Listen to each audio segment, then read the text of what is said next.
So, good morning, one and all. So, we'll start today's class with a new definition, that is independence of a random variable. So, we have seen already what is independence of any two events. Now, we'll study independence of a random variable. Now, so any two random variables x and y are said to be independent if, what is that? Their joint PMF. What is this? JPMF equal to product of two marginal PMFs. Okay. So Px of x comma y should be equal to Px of x into Py of y for all x and y. Now the definition is quite simple. It's just like writing. So what is that? Probability of A intersection B equal to probability of A into probability of B. As simple as that. Okay. But here we mention them with a PMF, since these two are random variables. We are dealing with random variables, not events. Yeah. Not only this, there is one more definition for independence of any two random variables, that is using conditional PMF. What is this? This is CPMF, conditional PMF. Now we know one more definition. When it comes to events, probability of A given B should be equal to probability of A. Then we say that A and B are independent events. In the same fashion, we are writing independence of two random variable using conditional PMF. So its conditional PMF should be equal to its marginal PMF. Okay. Now here, not only that, you can also write this as one more way of writing the same equation is, what do you write? Reverse. What is that? So P of y given x of y given x should be equal to what? Py of y for all x comma y. So it is also one more definition of the independence of two random variables in terms of their conditional PMFs. Now here comes the interesting part. What is that? X comma y are independent random variables, then expectation of x into y is equal to expectation of x into expectation of y. Okay. Now, so let us prove this. If x and y are independent, if x and y are independent ID random variables, then expectation of x into y should be exactly equal to expectation of x into expectation of y. Now how to prove this? First of all, let us go to the basic definition of expectation of a random variable x. What is the formula for expectation of x? What is the formula? Can you recall now? What is that? Summation over x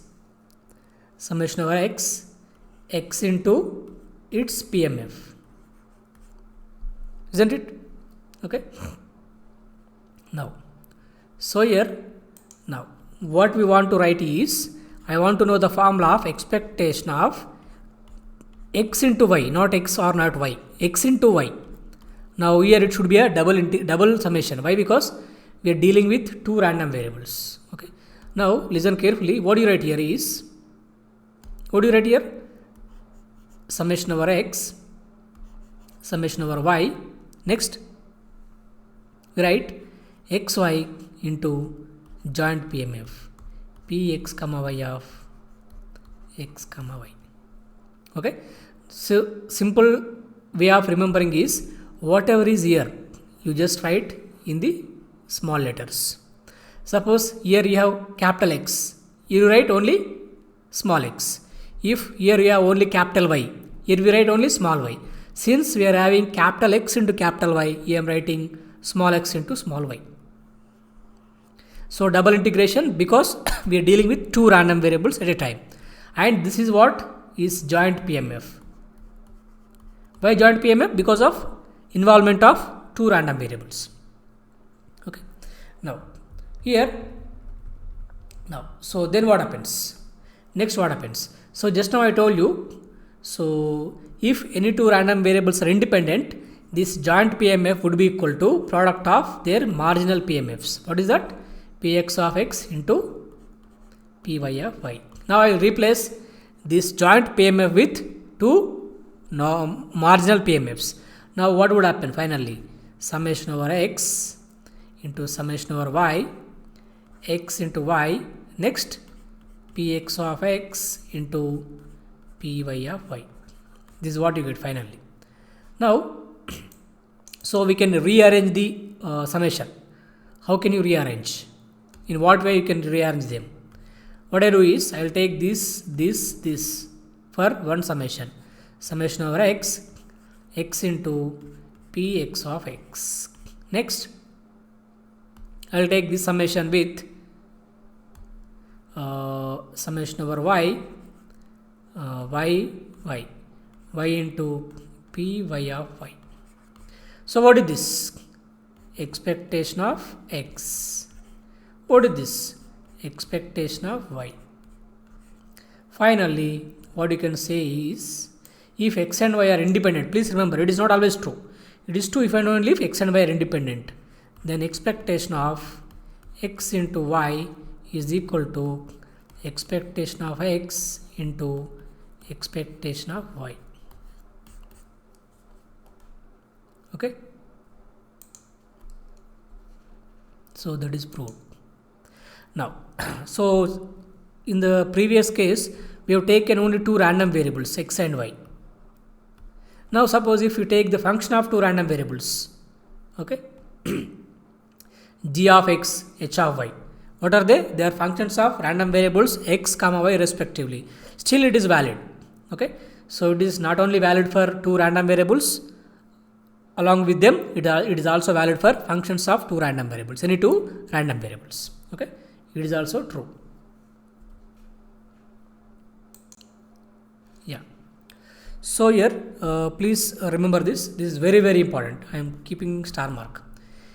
X and y are two random variables, need not be independent. I told you so many times, but expectation of x plus y should be equal to expectation of x plus expectation of y. Okay. Here x and y need not be independent. It is true always. But this is true if and only if they are independent. It is always true. This is very, very important. So the random variables need not be independent of each other. Okay. So it is something like linearity property of a random expectation. Expectation of x plus y plus z is also always equal to expectation of x plus expectation of y plus expectation of z. It is true for any number of random variables. That is the linearity property of the expectation. Now, yeah, here comes the interesting aspect of a variance. But so when it comes to variance of x plus y equal to variance of x plus variance of y. It is true if and only if they are independent. It is not always true. But in case of expectation, it is always true. But here, variance of x plus y is equal to variance of x plus variance of y. It is true if and only if the given two random variables are independent. So let us prove this. How to prove this? So I want to prove that, what I want to prove that is, so variance of sum of two random variables x plus y is equal to variance of x plus variance of y. So this is true if and only if x and y are what? Independent.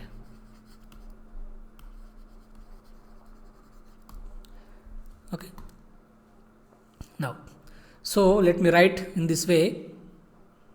So variance of x plus y is equal to variance of x means sigma square x plus variance of y means sigma square y.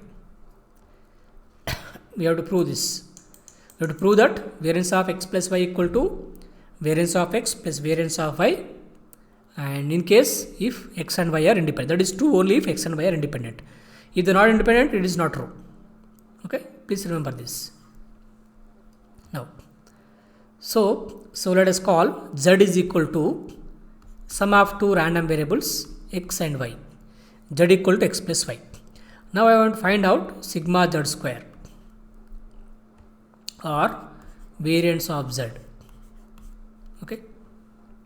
Now, so here, so I will denote expectation of x as mu x and expectation of y as mu y.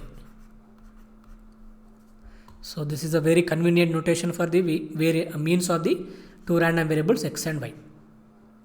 Here I want to find out variance of z. Generally, how to find the variance of z? What is the formula? Expectation of, okay, so let me go back to the previous slide. One more way, here I can also write this as expectation of z equal to mu z. What is expectation of z? Can you tell me now? That equal to, z is sum of two random variables. Now expectation of z equal to what is z equal to? X plus y, which means here what you can write? Here what you can write? That is always equal to expectation of x plus expectation of y. It is always true. Just now I told you it is always true. It is nothing to do with independence. It is always true.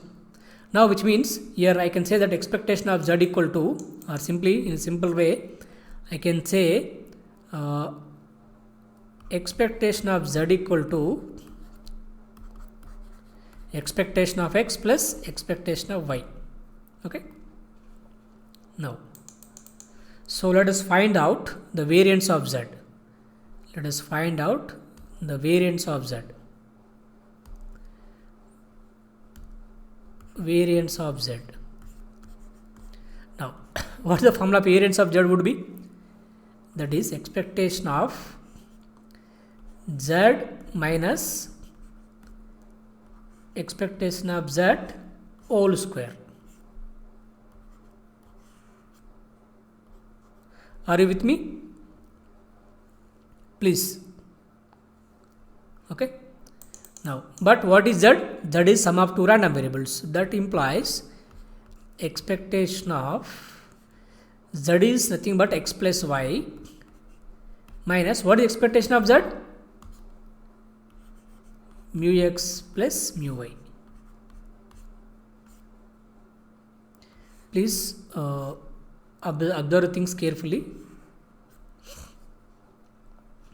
Is it okay?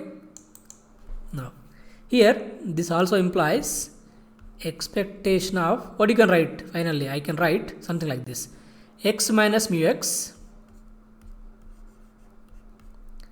plus y minus mu y whole square.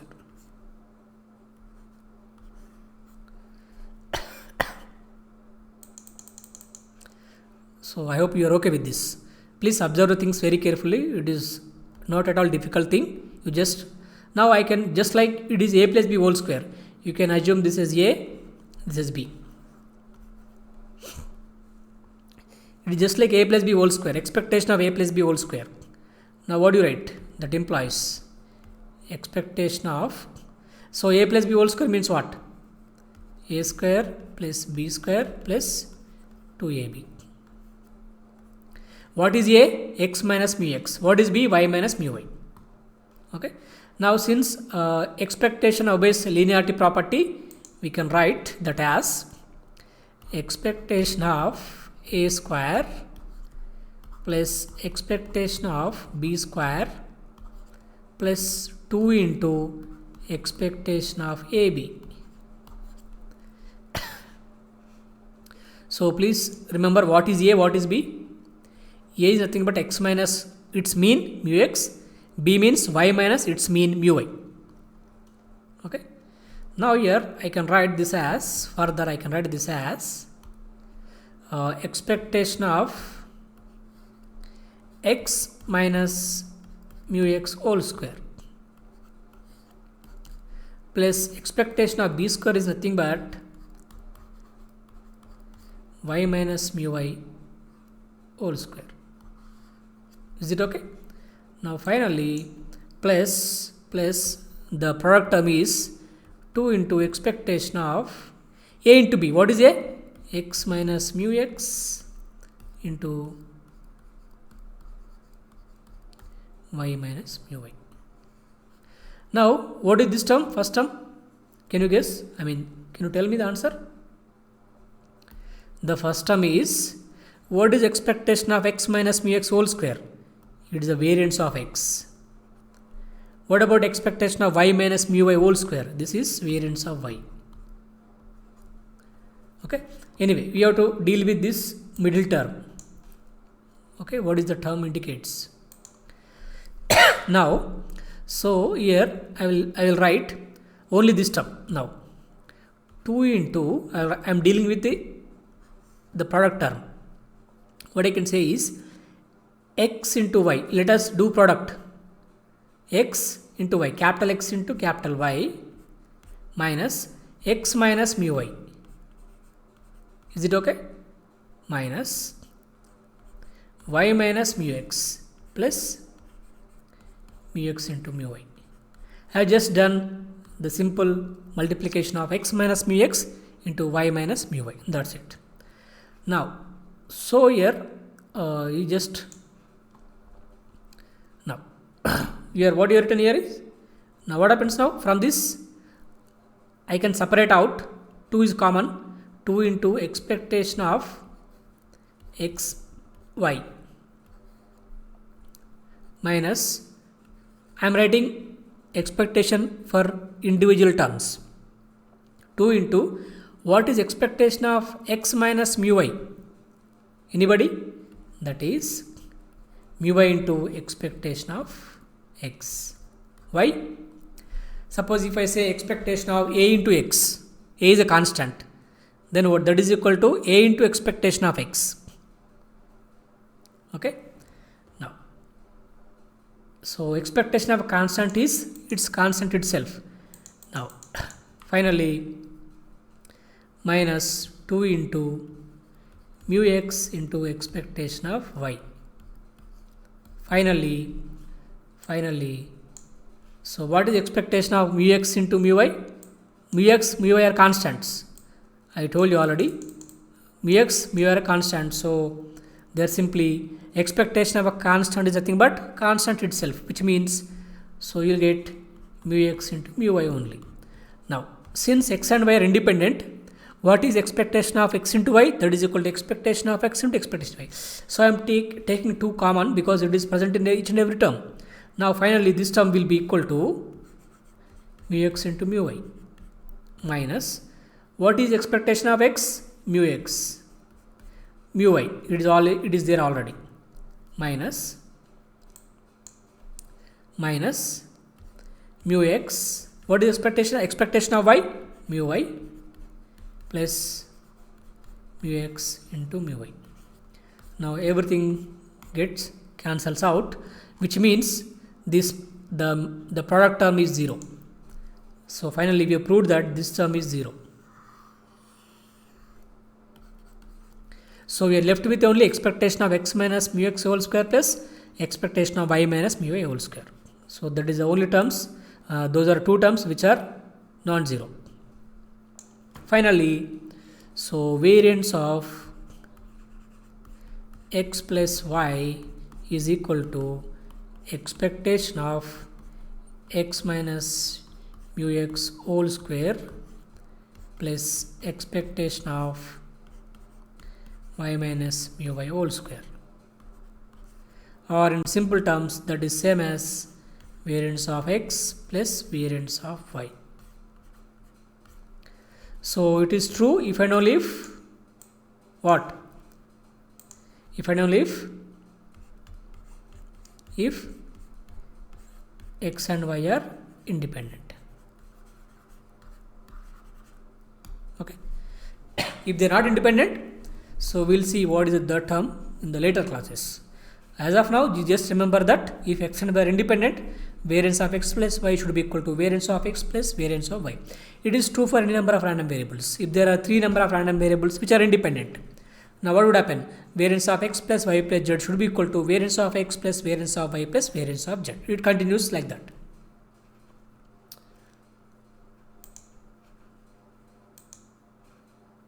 Yeah. Now, so just now we were talking about independence of only two random variables.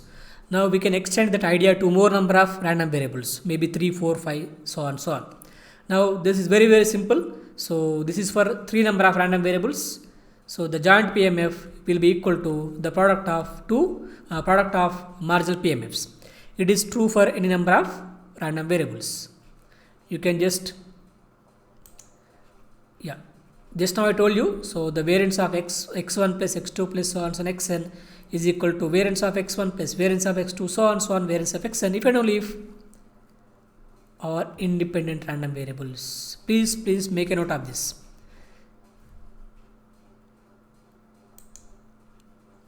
Now, so that is about independence of random variable. Now, so in case of random variables, we have defined, what we defined is probability mass function.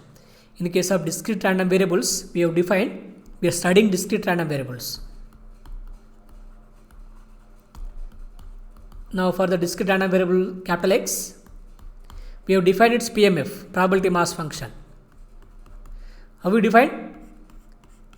Px of x equal to probability that x equal to small x. What is small x?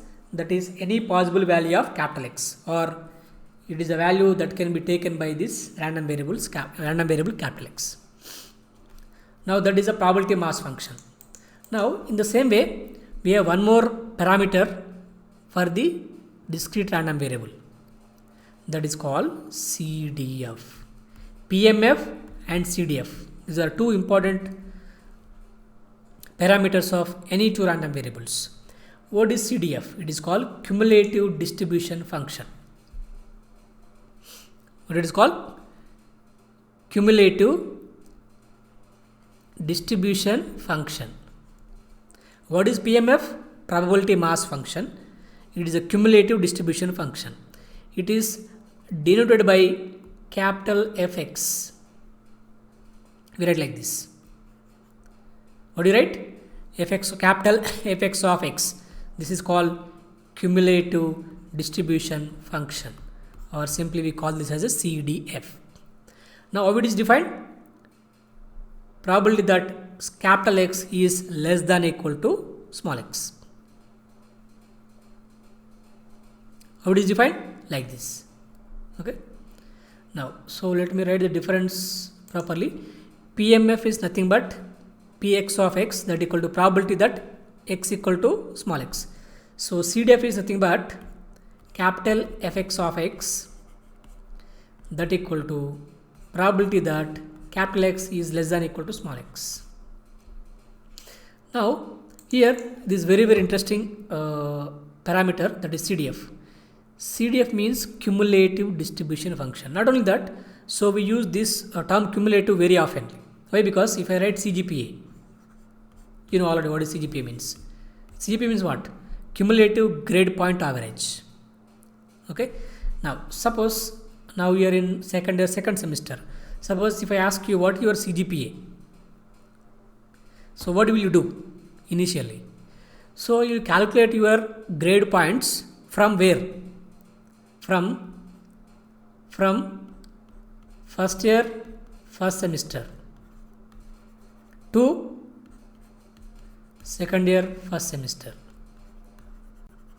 Am I right? If I ask you what is your CGPA, what will you do? You calculate all your grade points from first year, first semester to second year, first semester. Okay, which means you are taking the cumulative sum.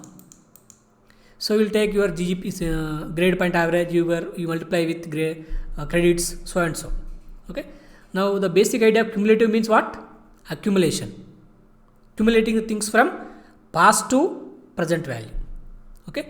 Suppose if I ask you same question when you are in, let us take third year, second semester. Suppose if I ask you what is your CGPA when you are in third year, second semester, what will you do?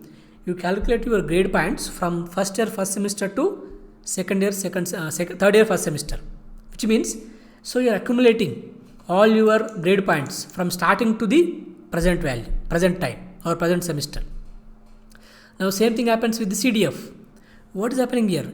Cumulative distribution function, which means we are calculating the probabilities from starting to up to small x. X less than or equal to small x. Suppose suppose let us take small x equal to 3. For example, let us take what is fx of 3? CGPA, cumulative distribution function when x equal to 3. Capital X is a random variable, small x equal to 3, which means we calculate capital X is less than or equal to 3, which means we calculate probability from infinity to the 3. So what do you mean by this? Which means probability when x equal to minus infinity. So in maths always we take a minus infinity as a starting point generally. Place so on. We calculate probability that x equal to 0. Next we calculate probability that x equal to 1. So probability that x equal to 1 plus probability that x equal to 2 plus probability that x equal to 3. Which means we are finding the cumulative value from past to present. What is present? Given by small x. Same thing happens with your CGPA. Okay. So the terminology of cumulative is very relative in nature. Okay. Now here we are finding probability that capital X equal to capital X is less than or equal to small x, which means what do you mean by that? Now it is related to PMF. Why? Because what is PMF? So in the previous example, let me go back to the previous example. I want to find out CDF when up to x equal to 3, which means I am calculating P when x equal to minus infinity, x equal so on, x equal to 0, x equal to 1, 2, 3. But what is this? Probability that x equal to 1 is nothing but PMF. Px of 1. What is this? Px of 2. Now, in the sense, it is nothing but sum of all its PMFs. Now I can write this as Px of minus infinity plus Px so on. I am not writing all the values. It just only for explanation purpose. Now Px of 0 plus Px of 1 plus Px of 2 plus Px of 3. It is just accumulation of all the probabilities up to 3.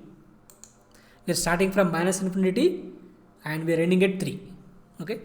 Now this can be written as summation when x equal to, otherwise let me take another simple variable, k equal to minus infinity to x Px of k. Is it so? Okay, so here x is already defined. You can write this as 3. It is already defined, that's why you can write this as 3.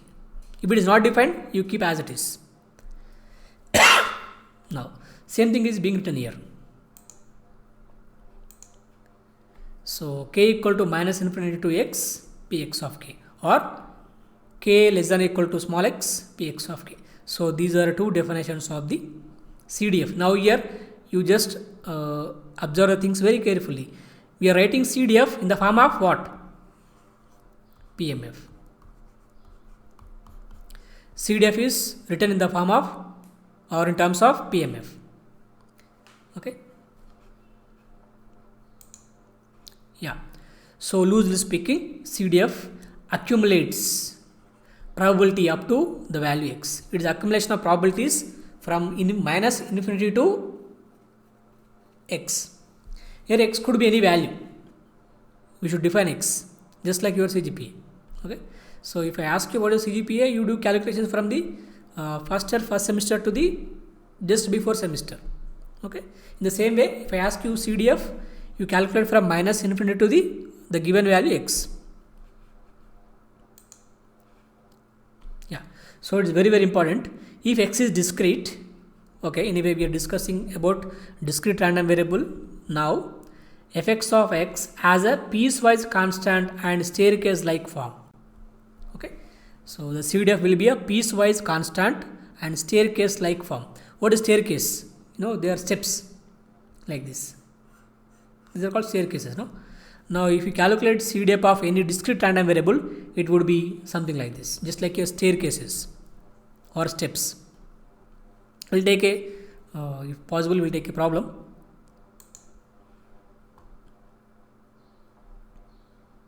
Yeah.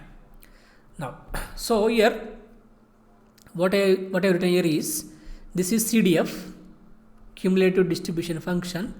This is PMF. Now, so we have written CDF in terms of PMF. So, can we do reverse? I want to write PMF in terms of CDF.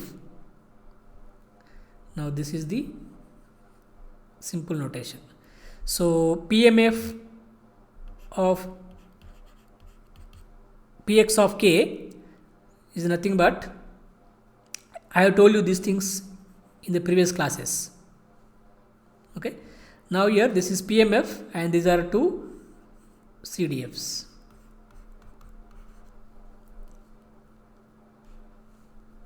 Okay. So this is called, so I am writing, you just remember this is called first backward difference.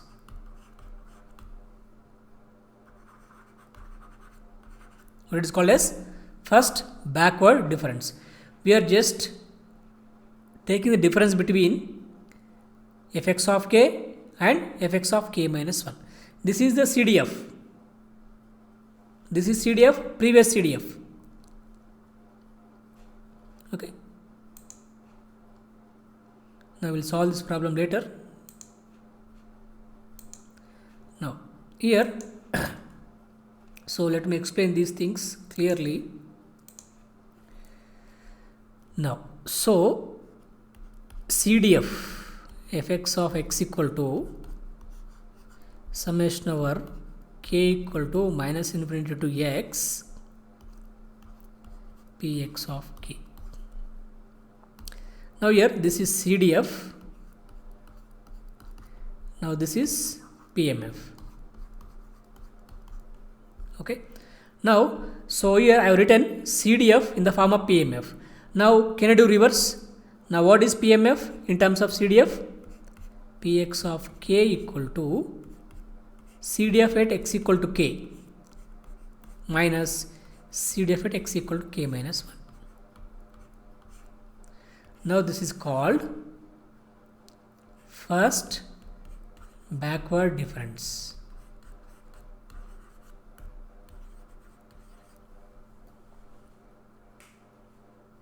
Okay. Now, so you remember this relation between CDF and PMF. That is very very important. This is PMF and these are two CDFs.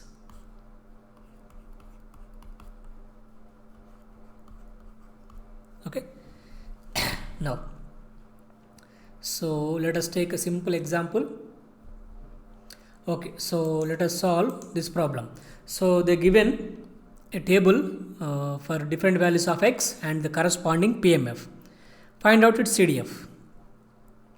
Now let us take these PMFs 0.2, 0.5, 0.1, 0.2. So if we add all these PMFs, it should be equal to 1. Correct? It is 1. So sum of all PMF should be equal to 1. Now, so let us find out CDF. CDF can be denoted as fx of x, okay, or k. So I can also write this as fx of k or x. Okay. Now, so let us proceed. Now, if I ask you, what is fx of 0? Which means CDF up to 0. which means CDF from minus infinity to 0. Here we don't need to go for minus infinity because x starts from 1. So you can start from 1.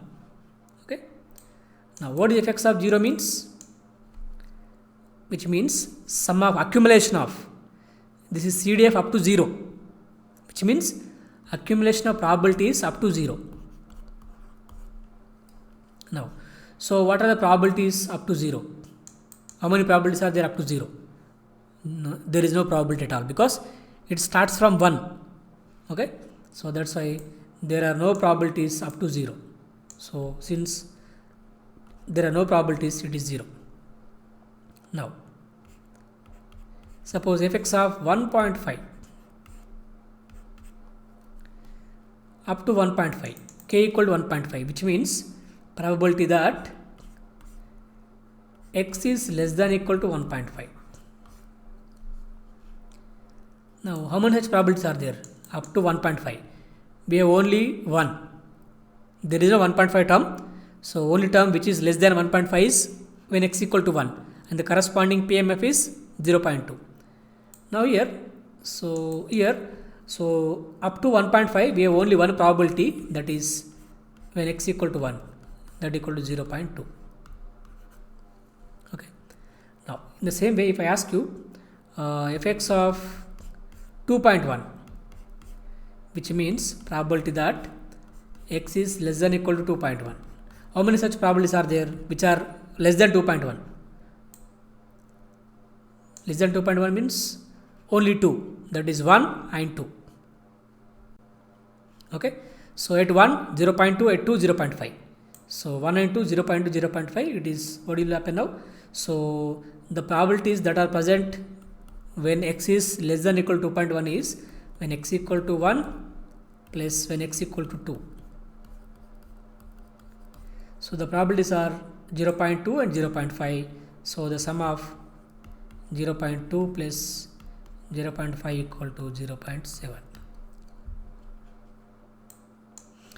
Now, if I ask you one more question, fx of what is CDF up to, maybe let us take 4.5. Probability that x is less than equal to 4.5. Can you tell me how many probabilities are present less than 4.5? Only 3. 1, 2, 3. If you sum all of them, what do you get? 0.2 plus 0.5 plus 0.1. How much? 0.8. I am not doing any calculation. It's just I am writing 0.8. So now if I ask you, what is fx of 8? Probability that x is less than equal to 8. How many such probabilities are there when x is less than equal to 8? Which means we get all probabilities. Which means what? Sum of all PMFs or sum of all probabilities, that is equal to 1. So fx of 8 equal to how much? 1. Fx of 7? Fx of 7? What fx of 7 would be? It is also 1. Fx of 10? It is also 1. After 6, everything is 1.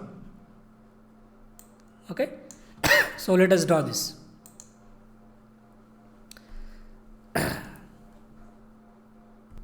So let us draw the axis.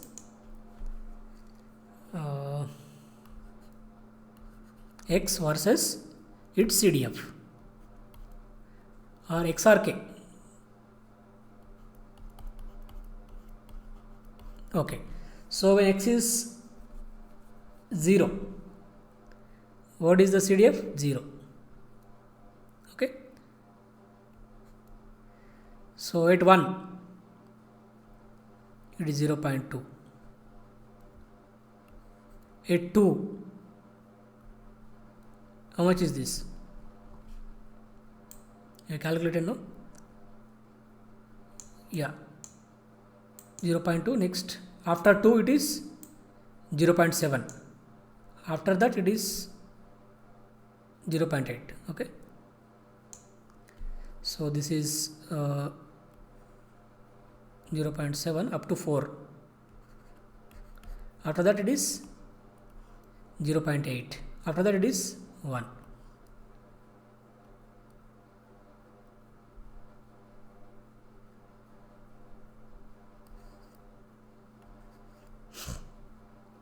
Now, so let me indicate these things. Now, what is this value? 0.2. What is this value? 0. What is this value? After that 0.2 we got 0.7, next 0.8. So 0.7, this is 0.8, this is 1. Now you just, they are discontinuous. Okay, so this CDF is discontinuous. Now this is a staircase form of CDF. Okay, now what is the difference would be? What do you call this as? What it is called as? You think about this. What about these differences? What do you call them? What do you call them? They are nothing but your PMFs. Why? Because what is the PMF? The difference of two successive CDFs. If you take this difference, you get PMF back. So this is 0.2, 0.5, 0.1, 0.2. Take the difference. This is 0 here, no? Difference is 0.2. Difference is 0.5. Difference is 0.1. Difference is 0.2. What are they? What are they?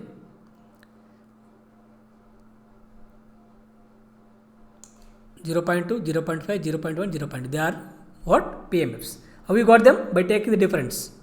What difference? Difference between any two successive CDFs. So fx of 0, fx minus fx of 1. Fx of 2 minus fx of 1. Fx of 4 minus fx of 3. Fx of 6 minus fx of 4. So this is the difference between two neighboring CDFs. Now you take that, you get the PMF. Okay.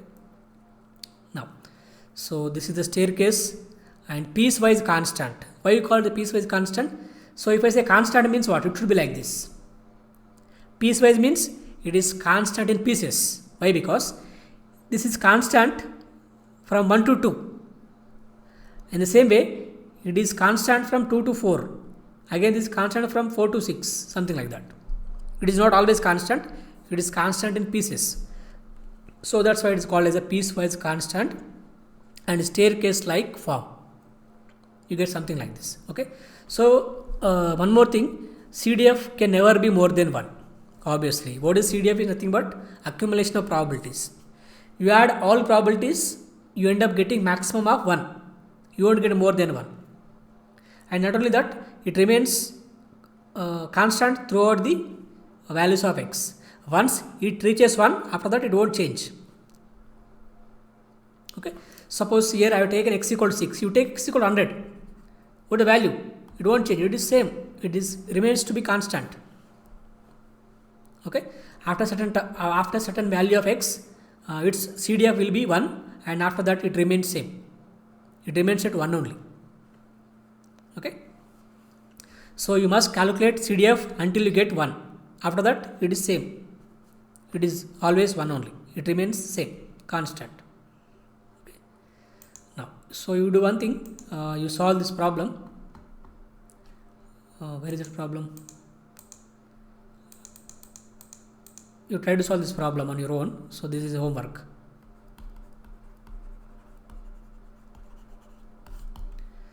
Okay. Okay. Right. So we stop here. Thank you. So with this we have completed second unit also. Okay. I will share these slides. Okay. So thank you.